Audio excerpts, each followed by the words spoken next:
पलीकडचं बघायला गेलं तर कुलदीप शेंडे यांच्या बाबतीत दुसरा कोणाचा बॅनर पडत नाही, परंतु इकडे सुनील पाटील इच्छुक आहेत, म्हसरूकर इच्छुक आहेत किंवा अन्य कोणी इच्छुक असतील. तर ह्या वाद काय पक्षांतर्गत वाद आहे का? कशाला अजून काय झालंय, मी अगोदरच तुम्हाला बोललो का कुठलाही शब्द किंवा कोणी उमेदवार आज फायनल नाही. मी तुम्हाला बोललो का ही जनतेला तुम्ही म्हणताय का मागणी का तुम्ही भेटला, परंतु माझं एक प्रामाणिक मध्ये हे पक्ष ठरवणार आहे. त्यामुळे ओबीसी खोपरीचा नाराज आहे तुमच्यावर. राष्ट्रवादी पक्षात आलेले आहेत, स्थिर स्थावर होऊ पाहतात. सुनील पाटलांचे मित्र काही राजू गायकवाड असतील, हरीश काळे असतील, मी नावं घेतोय, त्यांचे मित्र आहेत. अशी काही नावं आणखीन पण आहेत का सुनील पाटला त्यांना जादूगार म्हटलं जातं राजकीय भाषेत. ही सगळी पुन्हा काही ऐन निवडणुकीत तोंडावर ही सगळी पुन्हा एकदा राष्ट्रवादी येतील का? पुन्हा एकदा म्हणण्यापेक्षा तुम्ही जरा राष्ट्रवादी घ्याल का? म्हणजे काय नेमकं बऱ्याच चर्चा आहेत. तुमचं त्यांचे मी जे नावं घेतलीत त्यांचे घरातले संबंध आहेत. बघा, मैत्री वेगळी आहे आणि राजकारण वेगळं आहे. म्हणजे राजकीय शेंडे पाटील ही समोर समोर लढत झाली तर नेमकी कशी होईल आणि आपण नेमकं आपली त्यावेळी नेमकं काय असं चित्र? मी त्यांच्या बाबतीत बोलायचं तर बरंच काय बोलू शकतो, पण मला ते बोलायचं नाही. म्हणजे मला ते आव्हान मी समजतच नाही किंवा माझ्या पक्षालाही ते वाटत नाही. त्याचं कारण सांगतो तुम्हाला. नमस्कार, मी ॲडव्होकेट अमोल पाटील आणि आज आपण नवीन व्हिडिओ घेऊन आलो खोपोली नगरपालिकेच्या बाबतीत. कालच 2025ची ज्या सार्वत्रिक नगरपालिका निवडणुका आहेत त्याचा आरक्षणाची सोडत जाहीर झाली राज्यातली. आणि आपण बाकी सगळं जाऊ द्या, परंतु रायगड जिल्ह्यातल्या श्रीमंत नगरपालिका असणाऱ्या खोपोली नगरपालिकेच्या बाबतीत बोलूया. अनेक जण इच्छुक आहेत. आज आपल्यासोबत एक चेहरा आहे, तो आहे अर्थात माजी नगराध्यक्ष डॉक्टर सुनील पाटील. सुनील पाटील हे माजी नगराध्यक्ष राहिलेले आहेत. अनेक पक्ष त्यांनी हाताळलेले आहेत आणि आज ते पुन्हा एकदा राष्ट्रवादी पक्षामध्ये स्थिर स्थावर होऊ पाहतात. सुनील पाटील हे इच्छुक आहेत आणि इतरही लोक सगळे इच्छुक आहेत. परंतु पाटील साहेब कालच्या आरक्षणाच्या सोडतीनंतर तुम्ही नुकताच राष्ट्रवादी काँग्रेस पक्षामध्ये पक्ष प्रवेश केला आहे. तर ही कालचा जो सर्वसाधारण जो काय सोडत इथलं खोपोली रिझर्व्ह झाली, तर नेमकं तुम्हाला काय म्हणायचं, पहिली प्रतिक्रिया तुमची काय असेल? बघा, सोडत तर काल झाली, परंतु आपण जे काही सगळे पुन्हा एकदा ज्या पक्षामध्ये आलो राष्ट्रवादी काँग्रेस पार्टीमध्ये, तर तो कुठला हेतू किंवा कुठला स्वार्थ हा न ठेवता आपण निर्णय आरक्षण काय पडेल हे न पाहता आपण निर्णय तेव्हाच घेतला. मी जाहीर भाषणामधून बोललो होतो, आरक्षण काही पडू द्यात, मी जनतेचा आवाज, जनतेतला काम करणारा माणूस, जे जनताचं जे रीडिंग असेल, मत असेल, तो मी ऐकणारा माणूस आहे. जनतेतला मी एक कार्यकर्ता असल्यामुळे जनतेने जो मला निर्णय दिला तो मी निर्णयाचं त्या ठिकाणी पुन्हा एकदा पक्षाला आपण बोललो. तुम्ही अनेक पक्षामधून आपण आलात, मी कुठल्याच पक्षामध्ये, एक तर राष्ट्रवादी काँग्रेस पार्टीमधून मी शिवसेनामध्ये पुन्हा राष्ट्रवादी, जे शिवसेनेचे 2 गट झाले, हा एक तो अपवादात्मक आहे. परंतु माझा काल जर तुम्ही पाहिला असेल तर मी अनेक वर्ष राष्ट्रवादी काँग्रेस पार्टी वाढवणं, मी फाउंडर आहे. जसं माझ्या अनेक मी भाषणांना बोलतो, माझ्या घरामधूनच म्हणजे आमचे स्वर्गीय BL पाटील आमचे काका राज्यमंत्री असतील, माझे वडील असतील, म्हणजे त्यावेळेस फाउंडर म्हणून काम करते आणि त्यांच्याबरोबर मी राष्ट्रवादीमध्ये माझी पहिली सुरुवात झाली, जडणघडण झाली. आणि ती फाउंडर म्हणून काम करत असताना मला पुन्हा एकदा ह्या सगळे पुन्हा माझ्या कुटुंबात यावं लागलं. फक्त माझं मी सेनेमध्येच गेलो, सेनेमध्ये जो गेलो होतो तो सेनेमध्ये 2 गट झाले, परंतु तिथं का आपण ज्या पद्धतीने निर्णय घेतला तो त्यावेळेस स्थानिक ज्या निर्णयाशी सहमत राहून आपण तो निर्णय घेतला, तोही कुठल्या स्वार्थापोटी घेतला नव्हता. आणि म्हणून आता जो आपण पुन्हा सोगरे आलो हा कुठला स्वार्थापोटी नाही. आरक्षण तर आज पडलंय, पण आपण निर्णय घेऊन तर अनेक दिवस झाले. याचं कारण जे का येणाऱ्या कालावधीमध्ये जे माझे गुरु आहेत सन्माननीय तटकरे साहेब किंवा मार्गदर्शक आत्तापर्यंत राहिलेत, किंवा ज्यांनी आत्ता जे नेतृत्व जे सुधाकर भाऊ घारे आणि आमची जी सगळी शहरातली टीम असेल, सगळे आजी माझे पदाधिकारी असतील किंवा सगळे मानणारा वर्ग असेल आणि सर्वसामान्य जनता असेल, यांचा आदर करून आपण हा निर्णय घेतला. आणि राहिला प्रश्न निवडणूक लढवायची, तर निवडणूक माझा पक्ष ठरवेल. आज पक्ष मोठा आहे, पक्षामध्ये आपण त्या कुठल्या भावनेने आपण गेलो नव्हतो. पक्ष जो निर्णय तो मला मान्य असेल का मी पण जबाबदार पदाधिकारी आणि पदाधिकारी मला जे जाण आहे त्याची जाणीव आहे आणि पक्ष देईल तो आपण उमेदवार या ठिकाणी राष्ट्रवादीचा झेंडा फडकणार, हे मी माझ्या जाहीर भाषणात बोललो. आजही मी तेच बोलतोय, मला उमेदवारी पाहिजे पक्षाने दिली तर मी लढवणार आहे, पण जरी पक्षाने जो निर्णय घेईल त्या निर्णयाचं मी स्वागत करेन आणि त्या ठिकाणी मी प्रामाणिकपणे काम करणार आहे. पण पाटील साहेब, बरेच लोक काहींची राजकीय पक्ष प्रवेश केल्यानंतर गणितं चुकतात किंवा काहीतरी वेगळं, परंतु तुम्ही ते एक मोठी रिस्क घेतली होती आणि सोडत सुद्धा डिक्लेअर झाली होती आणि नेमका त्या कालावधीमध्ये मागच्या महिन्यात तुम्ही पक्षप्रवेश केला, तर ही जोखीम होती आणि आज निकाल तर सर्वसाधारण लागला, तुम्ही इच्छुक आहात, परंतु ती जोखीम होती का? जोखीम म्हणायची, मी आधीच बोललो तुम्हाला, मी त्या अपेक्षेने निर्णय नव्हता घेतला. मी ज्यांना माझा राजकारणामधले माझे गुरु किंवा माझे मार्गदर्शन मानतो, त्यांनी मला स्वतः आपल्या कुटुंबात यायचंय, मला ते महत्वाचं होतं माझ्यासाठी.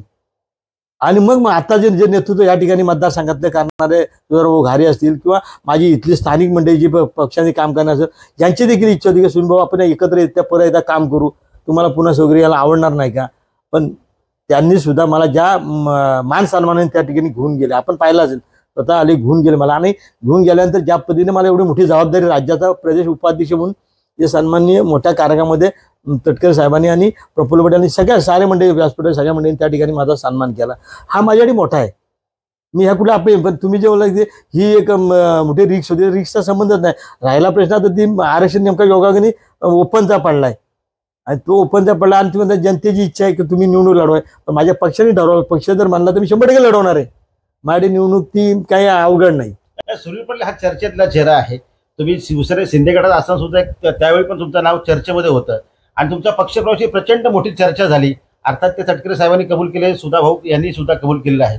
खोपोलीसाठी सुधाभाऊ एक चेहरा बघत होते, अर्थात अनेक चेहरे त्यांच्याकडे आहेत राष्ट्रवादीकडे, परंतु असा एक चेहरा पाहिजे, तो त्यांना मिळालेला आहे, अशी मोठी चर्चा आहे. तर उद्या काळात आपल्याला उमेदवारी मिळाली तर नेमकं काय चित्र असेल?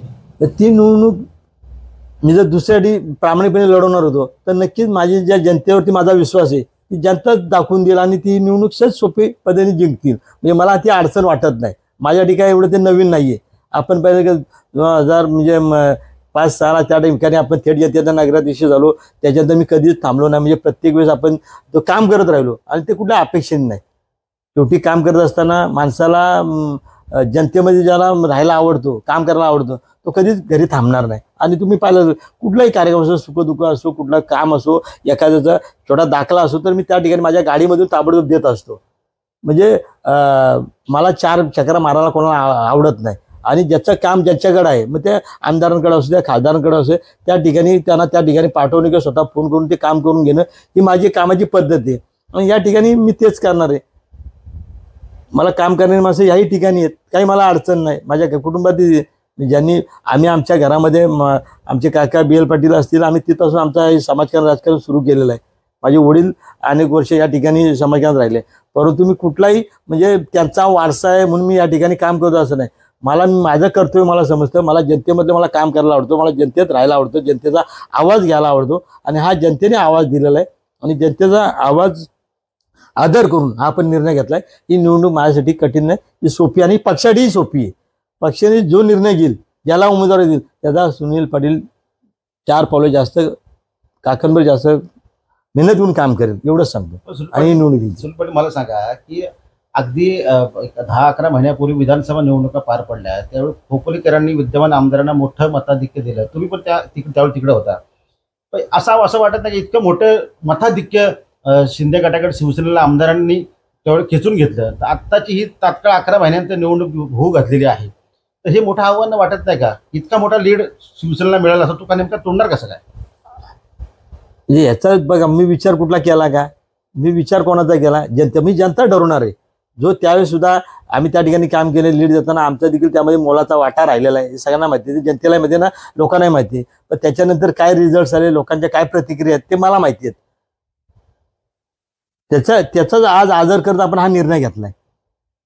म्हणजे मला कुठेतरी काहीतरी तो आरक्षण पडला असता आणि मी आता निर्णय घेतला असता तर 100% प्रतिक्रिया वेगळ्या आल्या असत्या.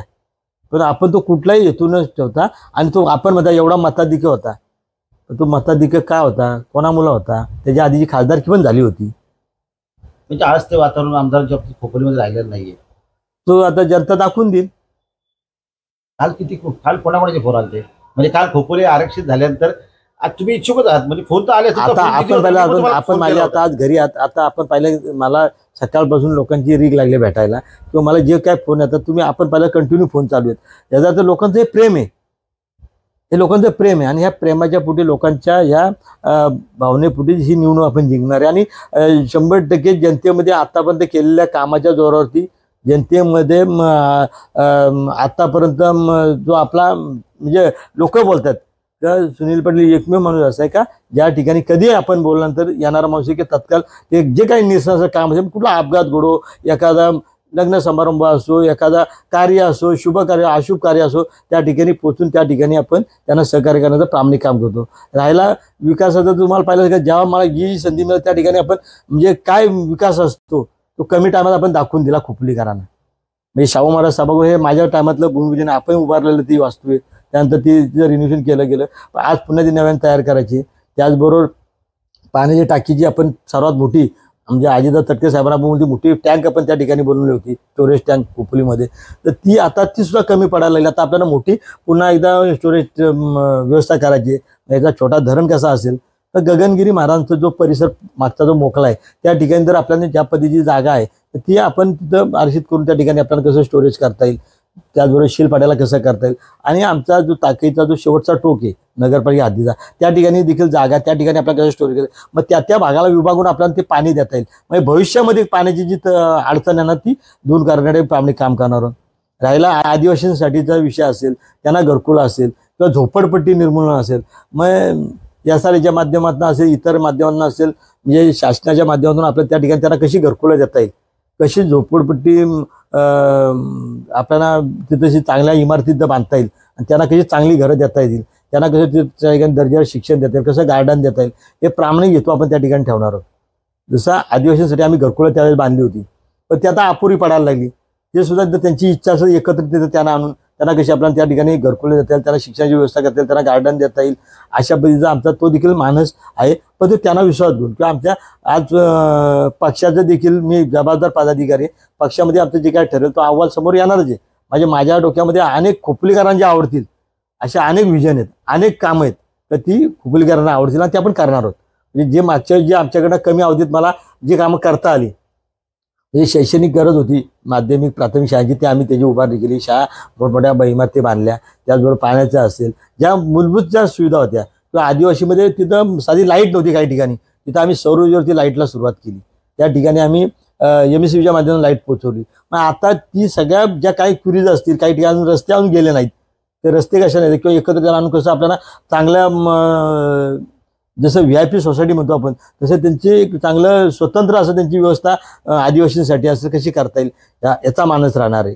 त्याचबरोबर आमची इतर समाधाना ज्या आम्ही काही ठिकाणी हॉल दिलेत किंवा जागा दिल्यात तर ते अजून इतर जणांना द्यायचे, त्यांचं आम्हाला अजून चांगल्या पद्धतीनं हॉल करून द्यायचे, तर ती सुद्धा मोठी इमारत कशी करता येईल, त्याच्यामध्ये एकत्रित सगळ्यांना कशी हॉल देता येईल, त्यांना उपक्रम त्या ठिकाणी कसे राबवता येतील किंवा एखाद्या समाज असेल तर ती पूर्ण जागा त्यांना कशी वापरता येईल हा देखील मानस असणार आहे. परंतु हे करत असताना इतरही ड्रीम प्रोजेक्ट म्हणजे आमचा आता असणारा भुयारी गटार योजना ही आम्हाला पूर्णत्वास न्यायची, ती पूर्ण करायची. आमच्या डोक्यामध्ये असणारा स्वच्छ आणि सुंदर खोपोली ही कशी करता येईल यासाठी बरेच विजन आहेत. म्हणजे मी आता बोलून दाखवत नाही, माझ्या स्वप्नात असलेला छत्रपती शिवाजी महाराजांचा असलेला पूर्ण तो त्रिकोणचा परिसर म्हणजे प्रवेशद्वार म्हणतो किंवा आमच्या काही आमचे राजेंद्र पगेनी म्हणतात का आमचा एक तो शिरपाडचा एक नाग आहे, खोपोलीचा नाग आहे, तर ते नाग आपल्याला कसं तिथं व्यवस्थित करता येईल. म्हणजे आपण विद्यमान ह्या टायमाला त्यांच्या मधून जो फंड आणला किंवा ती सुरुवात केली पण ती तेवढीशी अजून म्हणजे तो काम आपल्याला खूप अपुरा आहे. पण आपल्याला राहिलेल्या कामांमध्ये जागेमध्ये आपल्याला कसं त्याचा चांगला सुशोभीकरण करता येईल, त्यामध्ये कशा पद्धतीने डेव्हलपमेंट करता येईल तर खोपोलीमध्ये आल्यानंतर प्रवेशद्वारावरती आल्यानंतर एकदम नीट आणि क्लीन आणि त्या ठिकाणची असणारी ती सुशोभीकरण हे कसं महाराष्ट्रामध्ये आगलं वेगळं असेल अशा पद्धतीचं काम त्या ठिकाणी करणार आहेत. आपल्याला आता त्या ठिकाणी सन्माननीय आमदारांनी श्रीरामाची मूर्ती त्या ठिकाणी देण्याचा शब्द दिलेला आहे. परंतु ह्या सगळ्या अपुऱ्या गोष्टी आम्हाला पूर्ण करायच्या त्या ठिकाणी आणि अनेक प्रोजेक्ट आहेत. ह्यापेक्षा इतर जो आमच्याकडं खोपोलीचा विकास आहे, जी लोकाभिमुख कामं आहेत ते आम्हाला पूर्ण करायचे आहेत. ती कमी कालावधीत आम्हाला ती करू शकलो नाही. जी करायची होती प्राथमिक ज्या सुविधा त्या आम्ही करण्याचा प्रामाणिक प्रयत्न केला, काम केलं. सुनील पाटील, हे सगळा विकासाचा व्हिजन तुमचा फार मोठा आहे, त्यासाठी शुभेच्छा. परंतु दुसरं असं की समोरचा तुमचा जो एक चेहरा आहे म्हणजे शिवसेनेचा, इथं विद्यमान आमदार इथं ह्या मतदारसंघात आहेत, शिवसेनेचा एक मोठा बलाढ्य चेहरा आहे, तो दिग्गज चेहरा आहे कुलदीपक शेंडे. आणि शेंडे परिवार त्यांचं शहरावर असणारं व्यक्ती, त्यांनी सुद्धा मागच्या वेळी सगळी पदं भूषवली होती विकासाच्या, एक त्यांच्यावर त्यांचं वेगळं वलय आहे. तुमच्या एकीकडे सुनील पाटील तर नेमकी उद्या काळात ही दोन दोन एकीकडे शेंडे पाटील ही समोर समोर लढत झाली तर नेमकी कशी होईल आणि आपण नेमकं आपली त्यावेळी नेमकं काय असं चित्र? मी त्यांच्या बाबतीत बोलायचं झालं तर बरंच काय बोलू शकतो, पण मला ते बोलायचं नाही. म्हणजे मला ते आव्हान मी समजतच नाही किंवा माझ्या पक्षालाही ते वाटत नाही. त्याचं कारण सांगतो तुम्हाला, तर ही निवडणूक आमच्या पक्षासाठी त्या ठिकाणी असणाऱ्या आमदारांची खासदारांची इलेक्शन ही वेगळी असते. स्थानिक स्वराज्याची निवडणूक ही तिथं व्यक्तीला बघून, चेहऱ्याला बघून किंवा त्या ठिकाणी जनतेमध्ये जो निर्णय असतो त्याला अनुसरून होत असते. त्याच्यामध्ये आता अनेक वेळा आपण पाहिलं असेल का सत्ता जरी दुसरीकडे असेल तरी कल हा दुसरीकडे राहिला आहे. खोपोली नगरपालिकेचा अनेक वर्ष तुम्ही पाहिलं असेल, चित्र पाहिलं असेल. ज्यावेळेस आम्ही एवढं चांगलं प्रामाणिक काम करून सुद्धा शेवटी राष्ट्रवादी काँग्रेस पार्टीचा त्यावेळेस नगराध्यक्ष झाला होता.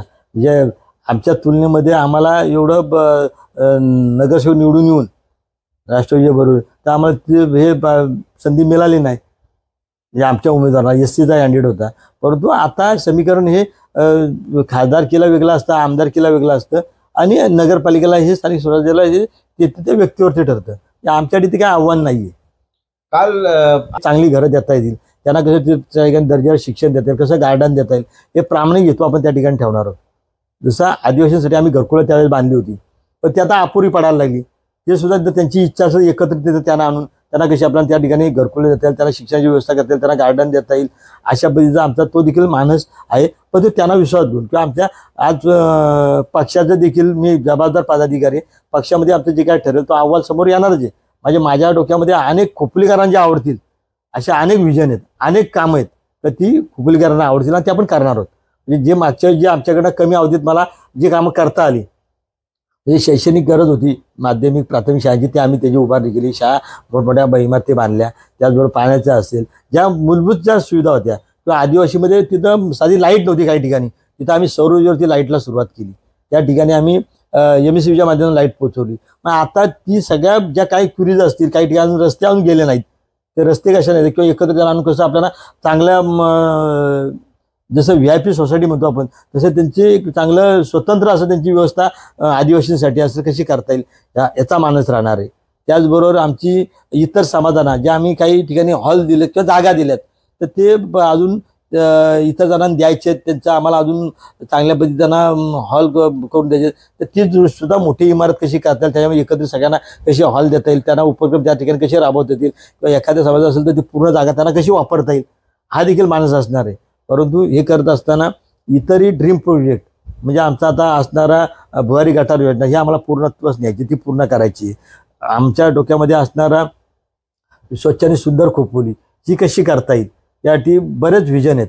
म्हणजे मी आता बोलून दाखवत नाही, माझ्या स्वप्नात असलेला छत्रपती शिवाजी महाराजांचा असलेला पूर्ण तो त्रिकोणचा परिसर म्हणजे प्रवेशद्वार म्हणतो किंवा आमच्या काही आमचे राजेंद्र पगेनी म्हणतात का आमचा एक तो शिरपाटाचा एक नाक आहे, खोपोलीचा नाक आहे, तर ते नाक आपल्याला कसं तिथं व्यवस्थित करता येईल. म्हणजे आपण विद्यमान ह्या टायमाला त्यांच्या मधून जो फंड आणला किंवा ती सुरुवात केली, पण ती तेवढीशी अजून म्हणजे तो काम आपल्याला खूप अपुरा आहे. पण आपल्याला राहिलेल्या कामांमध्ये जागेमध्ये आपल्याला कसं त्याचा चांगला सुशोभीकरण करता येईल, त्यामध्ये कशा पद्धतीने डेव्हलपमेंट करता येईल किंवा खोपोलीमध्ये आल्यानंतर प्रवेशद्वारावरती आल्यानंतर एकदम नीट आणि क्लीन आणि त्या ठिकाणची असणारी ती सुशोभीकरण हे कसं महाराष्ट्रामध्ये आगलं वेगळं असेल अशा पद्धतीने काम त्या ठिकाणी करणार आहेत.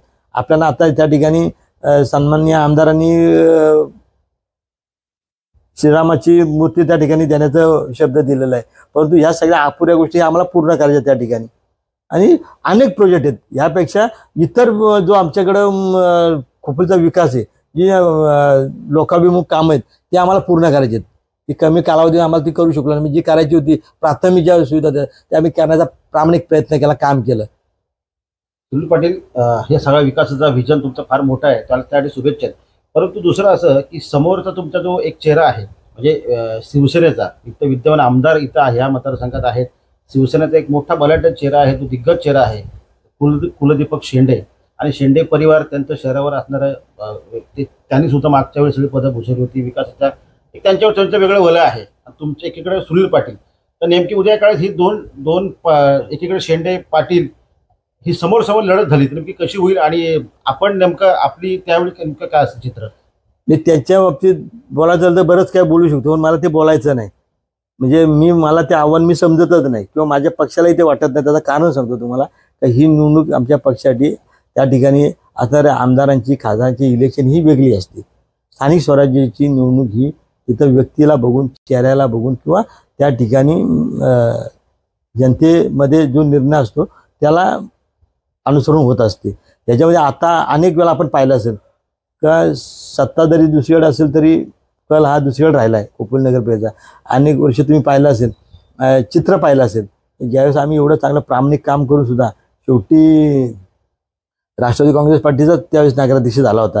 म्हणजे आमच्या तुलनेमध्ये आम्हाला एवढं नगरसेवक निवडून येऊन राष्ट्रवादीच्या बरोबर तर आम्हाला हे संधी मिळाली नाही. म्हणजे आमच्या उमेदवाराला SCचा कॅन्डिडेट होता. परंतु आता समीकरण हे खासदारकीला वेगळं असतं, आमदारकीला वेगळं असतं आणि नगरपालिकेला हे स्थानिक स्वराज्याला हे ते व्यक्तीवरती ठरतं. आमच्यासाठी ते काही आव्हान नाही आहे. काय यांची सुद्धा सोशल मीडियात काही बॅनर व्हायरल झाले, ते सुद्धा इच्छुक आहेत. तर नेमकं म्हणजे आपण पक्षप्रवेश केला ज्यावेळी केला त्यावेळी काय शब्द दिला होता की पुन्हा एकदा आप्पा पण इच्छुक आहेत, ह्याचा मार्ग काय होतंय? नेमकं राष्ट्रवादीमध्ये आलबेल नाहीये कुठेतरी ह्या सगळ्या गोष्टी ऐन निवडणुकीच्या आचारसंहितेच्या तोंडावर पुन्हा एकदा पलीकडचं बघायला गेलं तर कुलदीप शेंडे यांच्या बाबतीत दुसरा कोणाचा बॅनर पडत नाही. परंतु इकडे सुनील पाटील इच्छुक आहेत, म्हसरूकर इच्छुक आहेत किंवा अन्य कोण इच्छुक असतील. तर ह्या वाद काय पक्षांतर्गत वाद आहे का? कशाला अजून काय झालंय, मी अगोदरच तुम्हाला बोललो का कुठलाही शब्द किंवा कोणीही उमेदवार आज फायनल नाही. मी तुम्हाला बोललो का ही जनतेला तुम्ही म्हणताय का मागणी का तुम्ही भेटला नाही, परंतु माझं एक प्रामाणिक मध्ये हे पक्ष ठरवणार आहे. त्यामुळे अजून मसुकरने मागणी का करू नये?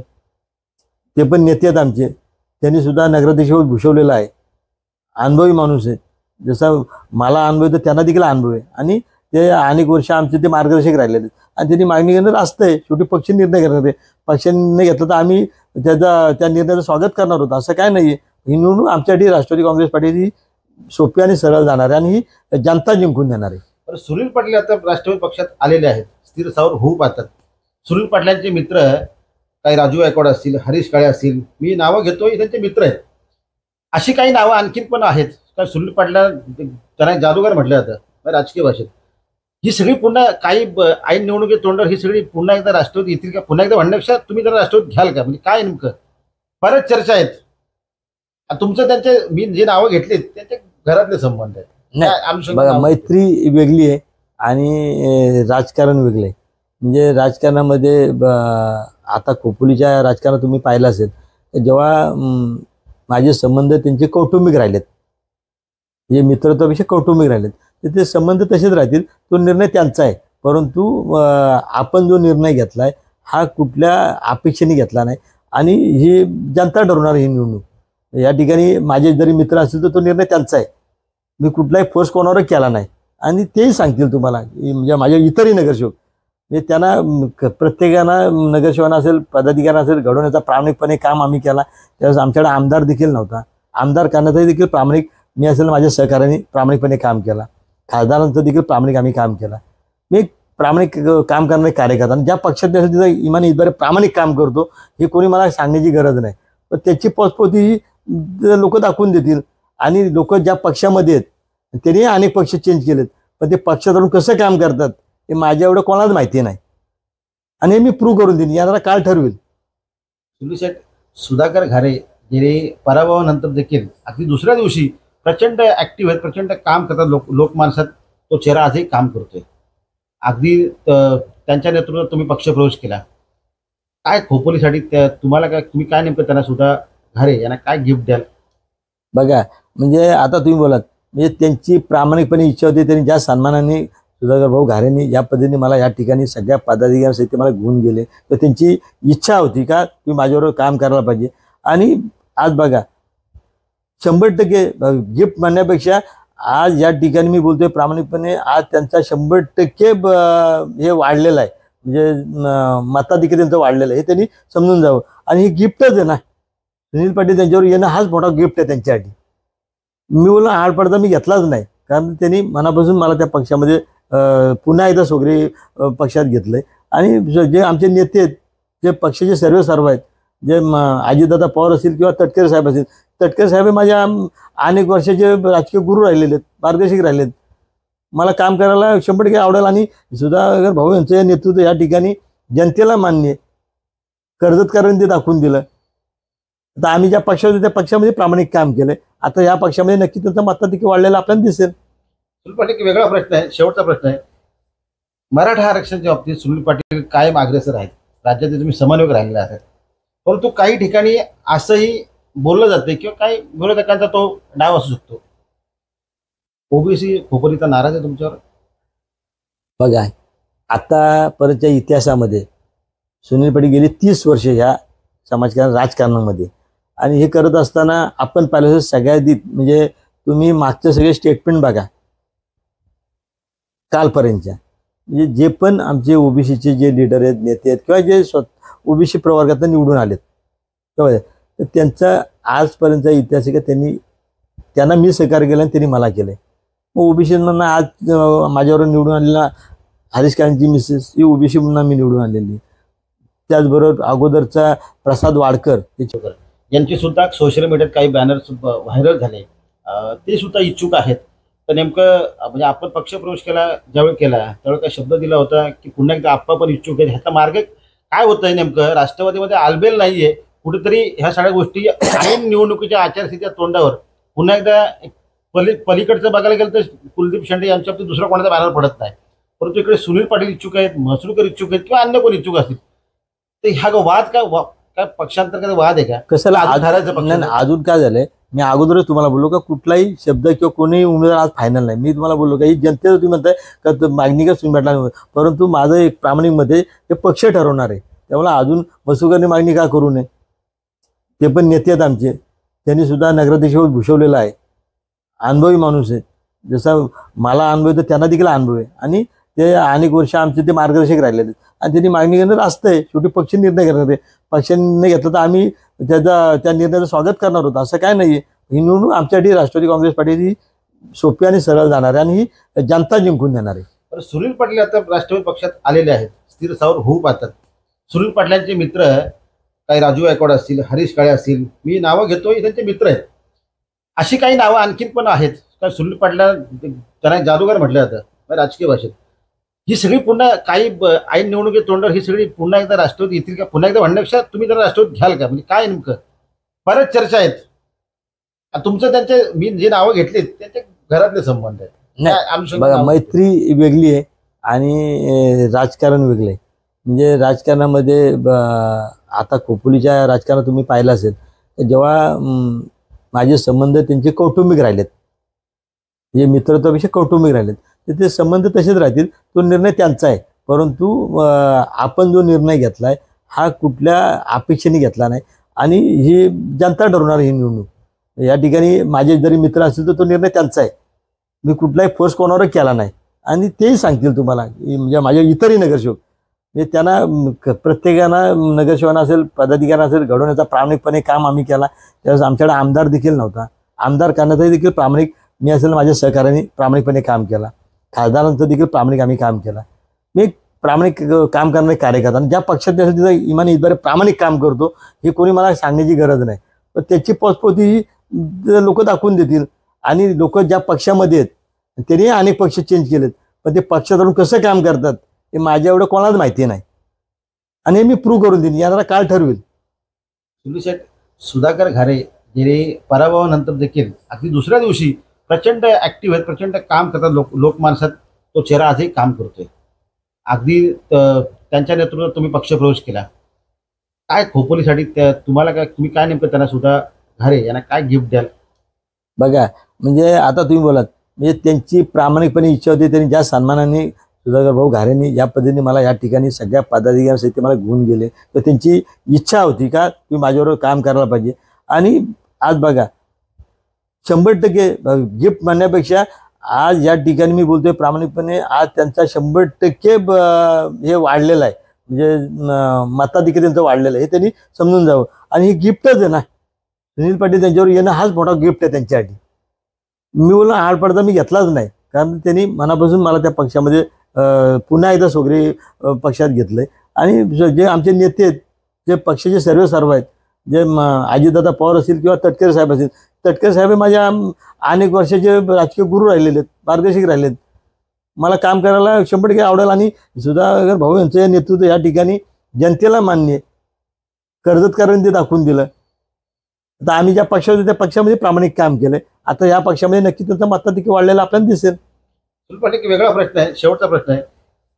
मराठा आरक्षणाच्या बाबतीत सुनील पाटील कायम अग्रेसर आहेत, राज्याचे तुम्ही समन्वयक राहिलेले आहेत, परंतु काही ठिकाणी असंही बोललं जाते किंवा काही विरोधकांचा तो डाव असू शकतो. ओबीसी खोपरीचा नाराज आहे तुमच्यावर? बघा, आतापर्यंतच्या इतिहासामध्ये सुनील पाटील गेली 30 वर्षे ह्या समाजकारण राजकारणामध्ये आणि हे करत असताना आपण पाहिलं सगळ्यात म्हणजे तुम्ही मागचे सगळे स्टेटमेंट बघा कालपर्यंतच्या, म्हणजे जे पण आमचे ओबीसीचे जे लीडर आहेत, नेते आहेत किंवा जे ओबीसी प्रवर्गातून निवडून आलेत तर त्यांचा आजपर्यंतचा इतिहास आहे का त्यांना मी सहकार्य केलं आणि त्यांनी मला केलंय. मग ओबीसींना आज माझ्यावर निवडून आलेला हरीश कांची मिसेस ही ओबीसी म्हणून मी निवडून आलेली. त्याचबरोबर अगोदरचा प्रसाद वाडकर त्याचे वडील 2 वेळा या नगरपालिकेमध्ये पडले होते. त्यांची इच्छा होती आमच्या घरामध्ये नगरसेवक झाला पाहिजे. त्यांना मागच्या माझ्या पॅनलला घेतले, त्यांना ते पण ओबीसी चेहरा आहे, त्यांना पण नगरसेवक निवडून दिलं. म्हणजे मला ओबीसी चेहरा म्हणजे अरुण पुरी असतील, माझे सहकारी, माझे मित्र, उपनगराध्यक्ष, आम्ही एकत्र नगराध्यक्ष मी आणि ते उपनगराध्यक्ष काम केलं. म्हणजे आम्ही घडवण्याचं काम केलं. आणि इतरही समाज ओबीसी तर सोडा, म्हणजे ओबीसीसाठी तर मी अनेक तुम्हाला उदाहरणं देता येईल का आपण या ठिकाणी त्यांच्याबरोबर मी काम केलं. मग सचिन मसुकर म्हणजे मसुकर साहेबांचा पुतण्या असलो एक माझा कार्यकर्ता म्हणून आम्ही अध्यक्ष होऊन ज्या टायमाला आम्ही मागणी केली का आप्पा आम्हाला माहिती नाही सचिनलाच आपल्याला उमेदवारी द्यावा लागेल, तो आमच्याकडे एक होतकरू काम करणारा कार्यकर्ता होता सचिन मसुकर. त्या आम्ही उमेदवारी घेतली आणि आप्पांनी ते मान्य केलं की पक्ष नेतृत्वाने तेव्हा मान्य केली. ते आमचे मार्गदर्शक राहिले, नेते राहिलेत, तावडे भाई असेल किंवा मसुकर साहेब असेल, रोहित पाटील. त्या टायमाला आम्ही ते भांडून घेतले आणि त्यांना निवडून आणलं सचिन. ते पण ओबीसी चेहरा ते अनेक उदाहरणं तुम्हाला देता येतील जे मी घडवलेली. पण माझं एकच म्हणणे का मी ओबीसी सोडा इतरही समाज असेल. मग आमचा भुऱ्याबाई म्हणायचे, माझी जेव्हा मी नगराध्यक्ष आलो, माझी जागा रिक्त होती नगरसेवकांची, मी भुऱ्याबाई नायडूंना ताकईपासून ते गिरनार बिल्डिंगपर्यंत माझा प्रभाग होता, त्या प्रभागामधून आपण त्यांना निवडून दिलं. त्याचबरोबर आपण स्वीकृत घेताना मग पक्षाचा एक पदाधिकारी म्हणून किंवा आम्ही त्या ठिकाणी काम करत असताना कैलास मारुती गायकवाड हे नाव टाकणारं गट नेता म्हणून सुनील पाटील आहे. म्हणजे कुठल्याही स्वार्थापोटी नाही. आणि ज्यांना केलेत त्यांनी सांगायचं सुनील पाटीलांनी कुठेशी आर्थिक व्यवहार केला काय. मग आमचा स्वर्गीय आता अमोल जाधव असेल, म्हणजे निस्वार्थीपणे अमोल जाधवना सुद्धा गट नेता म्हणून त्या ठिकाणी सही करून का ताकईपासून शील पाटील आहे, आमच्याकडं मालकाजी उपान तिकडं आहे, संदीप पाटील आहे, राजू, अशा संपूर्ण नगरसेवक असतात. त्या शेडोली चिंचोलीमध्ये नगरसेवक कोण नव्हता. रमेश जाधव हा माझा मित्र होता, परंतु माझ्या संघटनेसाठी मला कोणतरी चांगला होतकरी तरुण पाहिजे होता. त्या ठिकाणी आपण अमोल जाधवला संधी दिली आणि त्याला त्या ठिकाणी आपण हे केलं. म्हणजे कुठलाही मला जर स्वार्थ असता तर आपण चुकीचा निर्णय घेऊ शकलो असतो, त्या अधिकार गट नेत्याला असतात. पण मी पक्ष नेतृत्वाचा ऐकणारा माणूस आहे, प्रामाणिकपणे जी जबाबदारी पक्षाला ती पाळणारा माणूस आहे. आता तर मला पक्षाने मोठी जबाबदारी दिली, प्रदेशचा उपाध्यक्ष, तर मी त्याचं तंतोतंत पालन करणार आहे. कोणी आमचे उमेदवार असू द्या, आमची एखादी भगिनी असू द्या, ती ओबीसी समाजाची असू द्या, तरुण असू द्या, इतर समाजाचा असू द्या, त्याचा प्रामाणिकपणे तो कसा निवडून येईल, ती कशी भगिनी निवडून येईल, यासाठी मी प्रामाणिक काम करणार आहे. यस. तर हे होते सुनील पाटील, तुम्हाला शुभेच्छा आहेत, तुम्ही प्रदेशचे उपाध्यक्ष आहात. आणि हा राहिला प्रश्न थोडंसं आपल्याला कट करतो अमोलराजे, कारण तर आपण मला मराठा समाजासाठी आपण राज्यभर आपण काम केलंय. मी एक समाजाचा गेली आणि मी ज्या समाजात जन्मलोय, तर एखादी समाजाची जी मागणी असेल की बाबा आम्हाला हे आमचा जे आंदोलन की आपल्याला ह्या मागणीसाठी भांडायचंय, बरोबर आहे, तर त्या माझ्या तो कर्तव्य, मला त्या समाजाबरोबर राहणं आहे, ते माझे बांधिलकी आहे, माझं ते कर्तव्य आहे. पण ह्याचा अर्थ असा मी इतर समाजाच्या विरोध आहे. अजून मध्ये दाखवून द्या, प्रत्येक समाजाला आपण मदतच करत आलोय. मग तो आमचा ब्राह्मण सभेचा हॉल असेल, तुम्ही ब्राह्मण सभेच्या हॉलमध्ये विचारा, त्या ठिकाणी पूर्ण त्या ठिकाणी 51,000ची मदत करून त्या ठिकाणी लादी बसवण्याचं काम आपण केलं. आमचे जे मित्र बिवरे साहेब यांनी ते हॉल उभारण्यासाठी त्यांचं खूप मोठं योगदान आहे. म्हणजे आम्ही म्हणत नाही हे ब्राह्मण सभेचं हे आणि मुस्लिमांचं जे ईदगाह म्हणून जे मोठं आपल्याला त्या ठिकाणी उभारायचं होतं, त्या ठिकाणी देखील म्हणजे मी पक्षाचा प्रमुख म्हणून त्या ठिकाणी माझं पत्र आहे.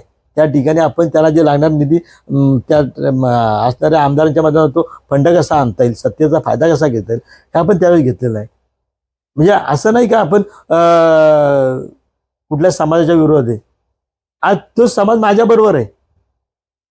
आपण पाहिलं असेल तर तुम्हाला काही टीका करताना दिसणार. मग तो मुस्लिम समाज असू द्या, ब्राह्मण समाज असू द्या, काही इतर समाज असू, ओबीसी समाज असू द्यात. पण मी चुकीचं काम कधी केलाच नाही. आणि जो केला असेल तो पक्ष म्हणून मी माझा काम केला असेल, आणि समाज म्हणून जिथं मला समाजासाठी करायचं समाजासाठी केलं. मग इतर समाजासाठी याचा तर केला नाही काय. इतर समाजासाठी आम्ही जे हॉल देण्याचं काम असेल, इतर सहकार्य असेल, त्यांच्या कार्यक्रमाला असेल, त्यांना मदत असेल ते आम्ही केलेली आहे, पुढे करत राहणार आहोत. नक्कीच. तर हे होते सुनील पाटील. आरक्षण जाहीर झाल्यानंतर त्यांची नेमकी पहिली प्रतिक्रियापासून त्यांनी सगळ्याच प्रश्नांची दिलखुलास उत्तर दिली आहेत. काही प्रश्न आपण न विचारता अगदी त्यांच्या मनातलं त्यांनी शहराचा विकासाचा मॉडेल नेमका काय असेल, आणि मी इच्छुक जर असलो तरी पक्षाने संधी दिली तर नक्की लढेल. अन्य कोणाला तिकीट दिलं पक्षाने तरी मी प्रामाणिकपणे काम केले, कारण ते प्रदेशचे उपाध्यक्ष आहेत, त्याच्यामुळे ते वरिष्ठ आहेत. सुनील पाटील, तुम्हाला शुभेच्छा आहेत. अशाच सगळ्या मुलाखती आगामी काळात सुनील पाटील उमेदवारी अर्ज भरल्यानंतर त्यांच्या पाहायला मिळतील किंवा अन्य सगळ्यांच्या पाहायला मिळतील. तुर्तास त्यांना शुभेच्छा देऊन आपण इथेच थांबूया. Thank you Amolraje, thank you.